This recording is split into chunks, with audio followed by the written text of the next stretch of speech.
မင်္ဂလာပါကလေးတို့ရေဒီချက်ကတော့ဒီချက်ဆန္ဒဖြစ်ပါတယ်အဲ့တော့ကလေးတို့ကိုတနေ့ကတော့က trigonometry ကဘာလဲ trigonometry ကိုဘယ်ကနေစဖြစ်ပေါ်လာတယ်လဲဆိုတော့သမိုင်းကြောင်းလေးတွေကနေစပြီးတော့ပြောခဲ့ပါပြီအခုဒီနေ့ကျေတို့ grade 11 chapter 10ရဲ့ trigonometry အခန်းကိုမသွားခင်မှာကလေးတို့ဒေါင်းတွေအကြောင်းကိုသိဖို့လိုပါတယ်ဒါကြောင့်မလို့ဒီချက်တို့သိပြီးသားအကြောင်းအရာလေးတွေကိုဒီချက်ပြန်ပြီးတော့ကလေးတို့ကိုပြောပြပါမယ်ဒါဆိုရင်ဆက်ပြီးလိုက်အောင်ပါပထမဆုံးကလေးတို့ဒီ trigonometry ခန်းကိုသင်မှုအတွက်ဆိုလို့ရှိရင် types of angle ဒေါင်းတွေရဲ့အမျိုးအစားတွေကိုကလေးတို့သိဖို့လိုတယ်အဲ့တော့ဒေါင်းအမျိုးအစားတွေကဒီမှာပုံထဲမှာပြပြီးသားဒီဟာတွေကကလေးတို့သိပြီးသားလည်းဖြစ်ရင်ဖြစ်မယ်မေ့နေတာလည်းဖြစ်ရင်ဖြစ်မယ်ပေါ့နော်ဒါမှဒီချက်ကပြန်ပြီးတော့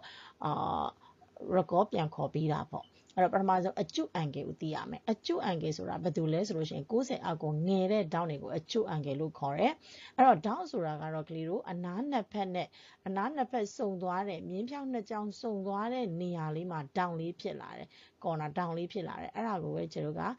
ဒေါင်းလို့ခေါ်တာပေါ့အဲ့ဒီလိုမျိုးဒေါင်းက90အောက်ငယ်နေတဲ့ဒေါင်းကိုအကျု angle လို့ခေါ်ပြီးတော့90နဲ့ညီနေတဲ့ဒေါင်းမှန်ကျနေတဲ့ဒေါင်းကို right angle လို့ခေါ်တယ်ပြီးရင်90တဲ့ကြီးသွားတဲ့ဒေါင်းကိုတော့ obtuse angle ဒေါင်းကျယ်လို့ခေါ်ပါတယ်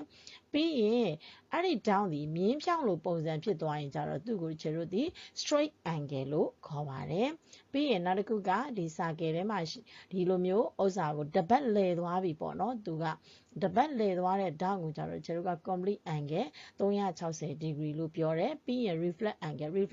ကတော့180တဲ့ကြီးပြီးတော့360အောင်ငယ်တဲ့ဒေါင်းတွေကိုကျွန်တော် reflex angle လို့ခေါ်ပါတယ်ဒါဆိုရင် types of angle ကိုကလေးတို့သိပြီလို့ယူဆပါတယ်ကဲဒါဆိုရင်ကျွန်တော်ဒေါင်းကိုဘယ်လိုတိုင်းလဲဆိုတာလေးကိုဆက်သွားကြရအောင်အဲ့တော့ angles ဒေါင်းတွေကိုဘယ်လိုတိုင်းလဲဆိုရင် trigonometry အခန်းထဲမှာဘယ်လိုတိုင်းတယ်လဲဆိုရင်ကျတို့ဒီမှာဆိုရင် h ဝင်ရိုးရှိမယ် y ဝင်ရိုးရှိမယ် h ဝင်ရိုးဒီ initial site ဖြစ်ပြီးတော့ y ဝင်ရိုးဒီ terminal y ဝင်ရိုးနဲ့ h ဝင်ရိုးကြားထဲမှာ terminal site ဒေါင်းလေးတစ်ခုရှိပါတယ်အဲ့ဒီ terminal site နဲ့ initial site ရဲ့ကြားထဲမှာရှိတဲ့ဒေါင်းလေးကိုသီတာလို့ခေါ်လိုက်မယ်ဆိုရင်အဲ့ဒီသီတာလေးကိုကျမတို့ကanti clockwise ဆိုတာဘာလဲဆိုရင်နိုင်လက်တံပြောင်းပြန်လှည့်တာပါ